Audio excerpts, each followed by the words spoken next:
நம்முடைய ஆவிக்குரிய வாழ்க்கையை பலவீனப்படுத்த தான் சாத்தான் முயற்சி பண்ணுவான். நம்முடைய ஜெபத்தை தடுத்துட்டா, வேத வாசிப்பை தடுத்துட்டா, ஆவிக்குரிய வாழ்க்கையில பலவீனப்பட்டு விடுவோம். அப்போ இந்த ஆவிக்குரிய போராட்டத்தில் ஜெயிக்க முடியாது. எல்லா காரியத்திலுமே இந்த போராட்டம் உண்டு. படிப்பு, வேலை, பிஸ்னஸ், ஊழியம் எல்லாத்திலையுமே நம்முடைய எதிராளியாகிய சாத்தான் ஒரு போராட்டத்தை கொண்டு வருவான். அவனை ஜெயிக்கணுமானா நமக்கு ஒரு பலன் தேவை. அந்த பலனை எப்படி பெற்றுக்கொள்வது? தேவன் நம்மை பலப்படுத்துகிறார். கர்த்தர் நமக்கு பலனாய் இருக்கிறார். அந்த பலனை கர்த்தர் உங்களுக்கு கொடுக்க இப்ப ஆயத்தமாய் இருக்கிறார்.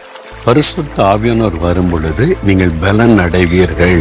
அப்போஸ்தலர் 1:8 சொல்லி இருக்கிறதுல, you shall receive power when the Holy Spirit will come upon you. ஆவியானவர் வரும் பொழுது ஒரு வல்லமையை பெற்றுக்கொள்வீங்க.